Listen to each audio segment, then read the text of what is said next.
Hello? You hear me? Yes. Yes, we can hear you.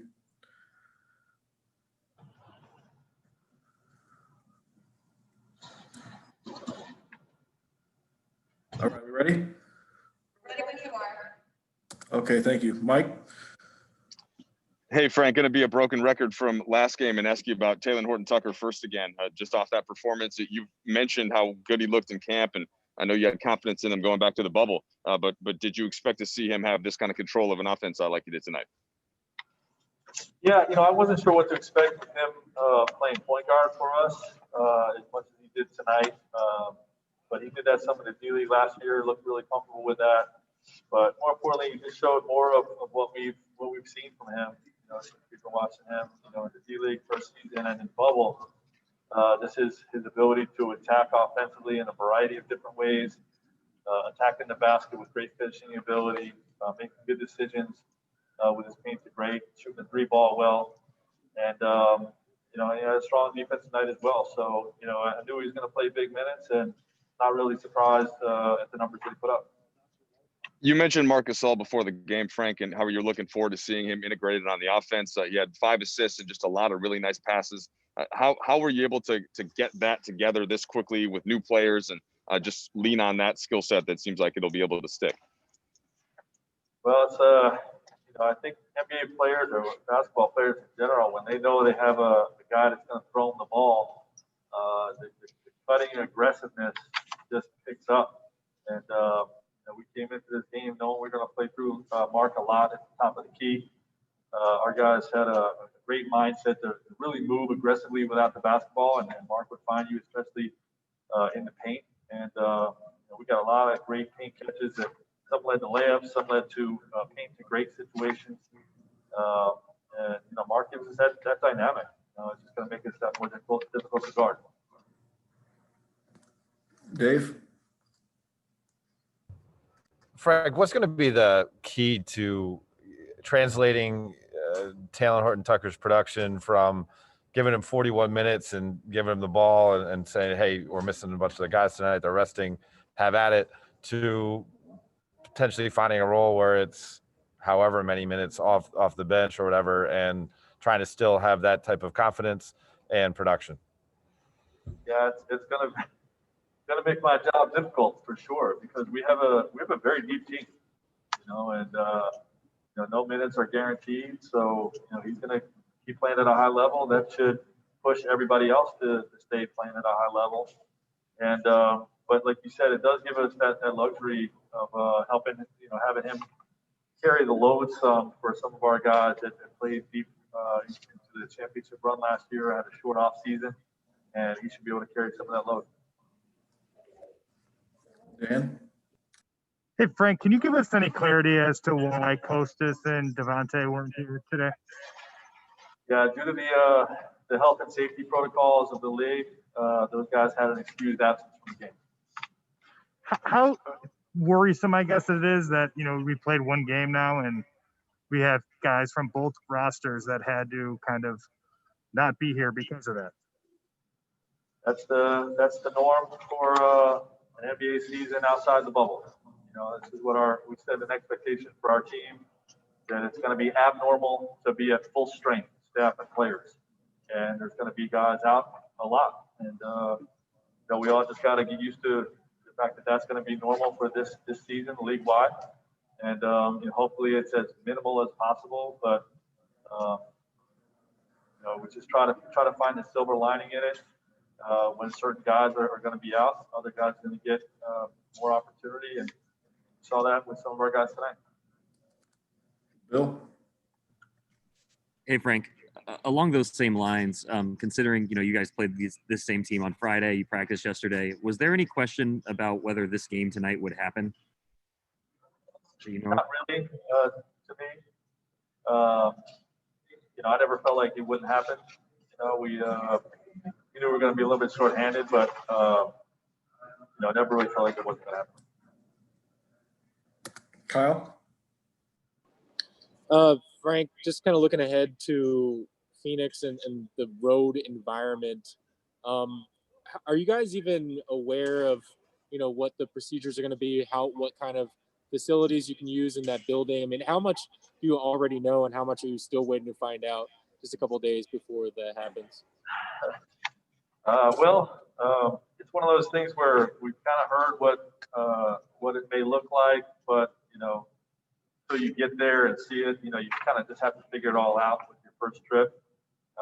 We're more familiar with what the NBA protocols are going to be, but then adjusting from city to city where each local Department of Health will have different sets of rules, that's what's going to be a little bit of an adjustment for us, just trying to figure that out.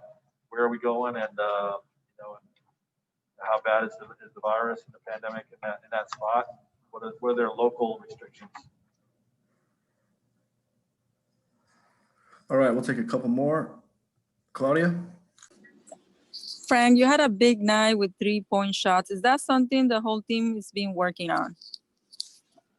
Yeah, we work on obviously we work on our shooting a lot, but to me, we had a big jump in our shot quality. We really made some adjustments offensively to how we wanted to attack these guys, both in the pick and roll game, but also with playing through our bigs at the top of the key, Mark. And I'll give Montrez some credit too. He made a lot of great passes and played the game well from the top of the key.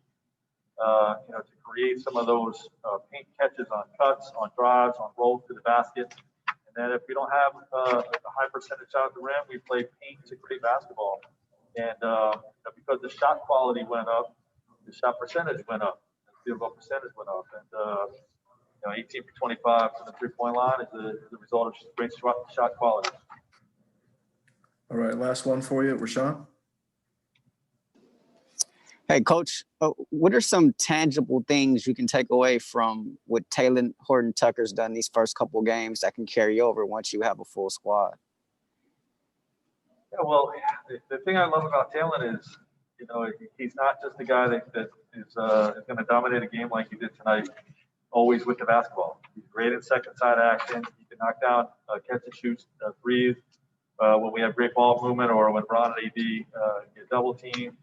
And he's complete on the defensive end as well. Obviously, he's still young and he's going to make some mistakes from time to time. But he has as much defensive talent as he has offensive talent.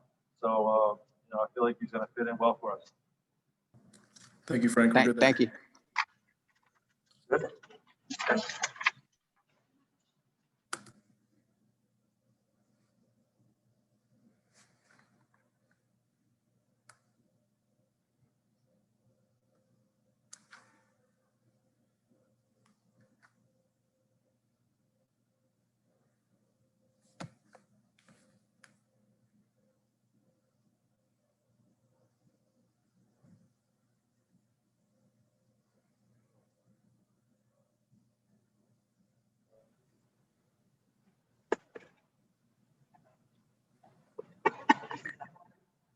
Shooting more.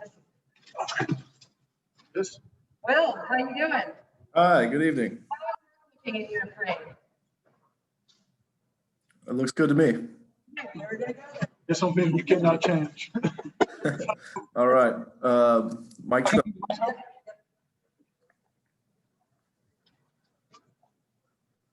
Go for it. Mike, go ahead. Well, I was going to defer to somebody else since Mark was kind enough to do the walk-up. But Mark, let me ask you a sort of a more general question. As you're looking forward to these just final 2 games before the regular season starts, what do you guys as a team need to do most? Like, what's the most important thing to grasp as a team? Continue to work as a team, finding solutions on both ends of the floor, building that chemistry. Continue to be vocal. And be solution-based teammates. It's pretty simple. That's what preseason. Also building your condition as players as well.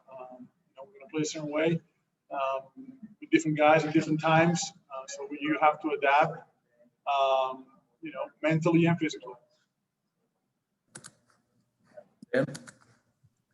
Hey, Mark, you're a guy who's always been pretty comfortable at the top of the key with the ball, just finding cutters and stuff like that. What do you think about the cutters on this team, and how can that help other guys' offense get going, maybe in a way that's different than just say, hey, LeBron, hey, AD, go get a bucket? I mean, that's going to happen too. I think it's just having another option, another tool, even for them to score easily. Once they worried about the high post or the high, top of the key area, normally the guy on the ball is going to try to pressure me and then be worried about me. So much of the action that's going on the side. So they're going to have a little more room for them to operate. Just trying to help in any way possible. That's what I'm here for. Kyle Good. Hey, Mark. So you had two teammates, Devontae and Kostas, missed the game tonight for an excused absence. It seemed like, pretty short notice since they played on Friday. How did that kind of affect how you guys approach the game? And do you feel like it kind of sets a tone for this season where, players may be in and out? Yeah, that's the way it's going to be. The positive is more minutes for some of the other guys. You're always going to be look at the positive aspect of those things. So you have to be ready to adapt. And I think something we learned in the past 7, 8 months. It's how to adapt as fast as possible because everything is changing so fast, and everyone I think is doing their best. So you have to adapt with it. Dave? Mark, you yourself included, there's a bunch of guys who are veterans in their 30s on your team. What's it like to have a guy who's 20 years old and Taylor Horton-Tucker kind of unfold his career before your eyes? Honestly, I didn't know much about him. I didn't follow this team last year as much. Obviously, they were playing in a different conference, so I didn't know much about him. But he's been, awesome to watch, awesome to play with, and obviously the numbers offensively, pretty high. But what I like too is defensively, he's a really hard guy to, not only to attack but also to get screen. His wingspan, it's very useful. He knows how to use it. His big body, he likes to compete on the defensive end. And that to me is what, we start with great players. A lot of players can put the ball in the basket, but if you can do both things, that's when you have a chance of being special. His demeanor is quiet and he's humble. He likes to learn. He's also solution-based. He's not a guy that, that's going to try to take responsibility, which I love. And always first look at the mirror. So he always does that. And I respect that from a young kid being that mature. Obviously, there's a lot of things still developing. A lot of things are going to be thrown at him, but it's very positive to see. Eric?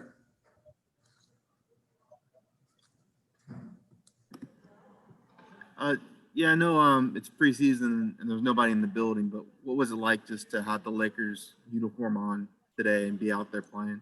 It felt great. It felt very natural. Felt like it made a lot of sense.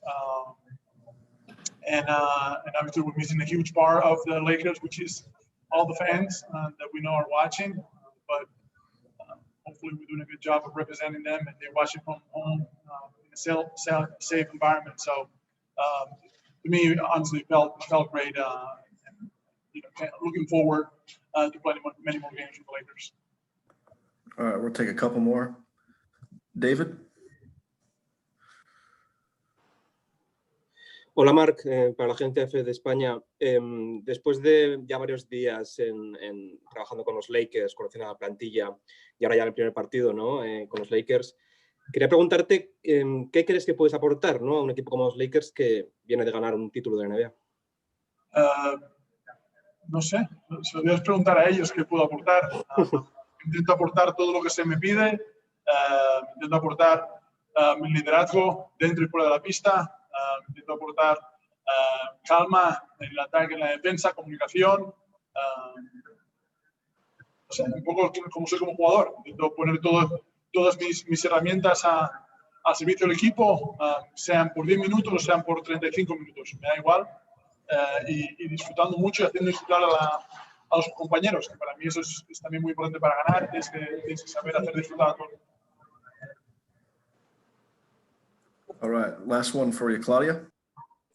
Mark, tengo dos preguntas, no sé si te las puedo decir rapidito, pero bueno, sé que estos han sido partidos de pretemporada, pero ¿qué puedes decir de este equipo después de ganar contra los Clippers sin sus, obvio, sin los veteranos de ustedes como LeBron James y Davis que no han jugado? ¿Qué puedes decir de este equipo de los Lakers? Y también háblame acerca de Taylor Horton-Tucker. ¿Cuál es tu impresión de él en la cancha? El equipo nuestro tiene muchas opciones, tanto en ataque como en defensa. Hay mucho talento, hay mucho tamaño también, tanto en ataque como en defensa. Los jugadores saben jugar, los jugadores que han ganado obviamente un anillo y tienen experiencia a pesar de ser jóvenes. Y Thiel en este caso es un jugador que yo no conocía muy bien, pero que cada día te sorprende con algo más. Entonces eso es muy, muy positivo. Es un jugador que tiene un talento muy grande en ataque, pero me encanta cómo defiende. Eso para mí es un jugador que lo hace especial, esa capacidad de defender y de solucionar problemas en defensa con su hambre competidora. Entonces, te digo, para mí ha sido una gran sorpresa, muy, muy agradable y a seguir mejorando. Thank you, Mark. Are we good? Good. Thank you, sir.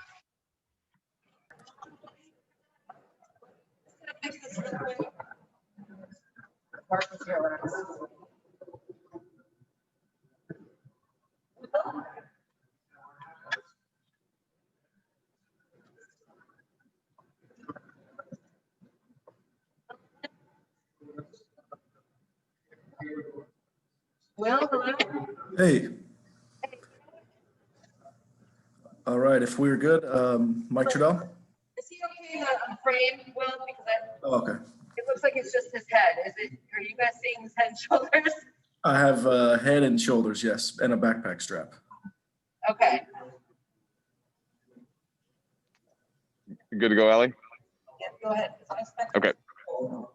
Okay, thanks. Hey, Taylor, Wesley Matthews was saying at practice yesterday that Kawhi came up to him on the court and said, hey, Taylor's only 19. He had to kind of correct him and say, no, he just turned 20. Do you get a kick out of it at all as being kind of, the young kid on this team, but clearly one who's gotten the respect of the veterans at this point? Yeah, it's I feel like it's actually crazy. I feel like, what other 19-year-old gets this experience as well. So just being able to take everything, just laugh at everything.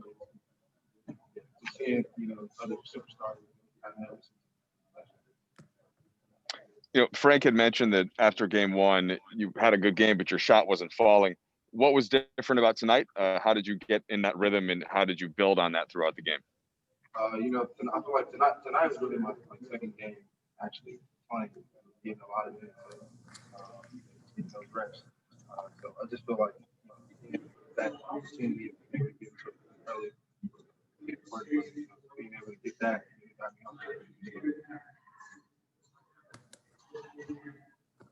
Dan?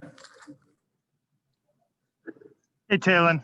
I'm curious as to kind of how you envision your role on this team this year. Obviously, the players that are on this team, the vets that are on this team. How do you think you can help, and how possible do you think a more expanded role is?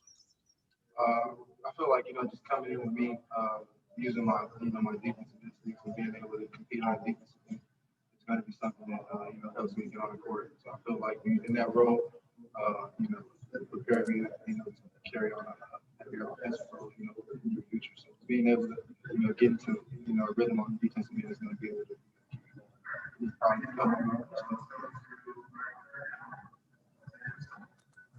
Bill? Hey, Taylor, when you got hot there, especially in the second half, the bench was going crazy. I'm kind of curious if you could give us a little sense of what some of the things LeBron and those guys were saying to you when you came off the court. Can you hear me? Okay. I was curious if you could share some of what LeBron and those guys were saying and telling you when you got hot there in the second half. They were going pretty crazy on the bench. Can you just give us a sense of what that was like? Oh yeah, they're just telling me to keep going. Every time I'm on court, they're just telling me to play free and do what I do. So just being able to, have that support and confidence from those guys, the plus for me. So just telling me to go out and play my game.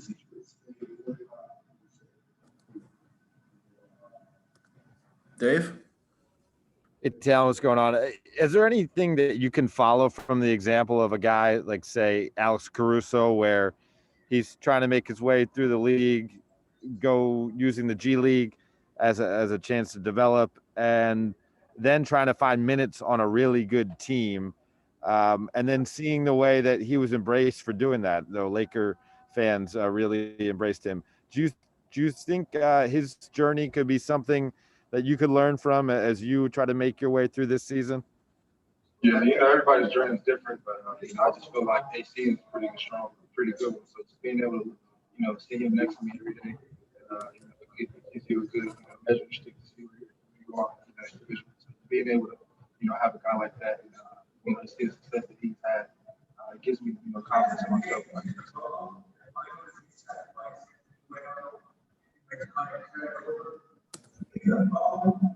Hey, Talon. So I don't know if there's a mic over there that somebody can turn up, but we're having a little trouble hearing you. But obviously, Devontae and Kostas are two guys that you played a lot with last year, especially in South Bay and in the bubble. When did you find out that they weren't going to be able to play tonight? And does that give you sort of a feel for how this season is going to be with perhaps guys in and out on short notice? We found out kind of as we start coming on the game. So just being able to kind of get an early season money is kind of crazy to see the guys just put down. But it's just something you got to be prepared for. That's what we came to the season. Take got to be healthy. Next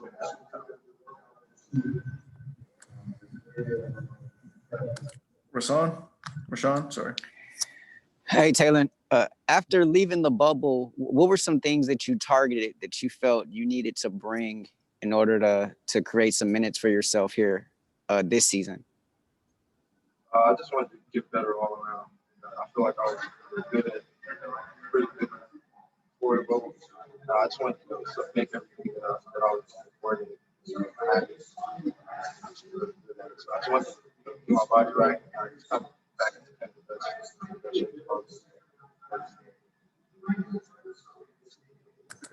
All right, I think we're good there, Taylor. Thank you.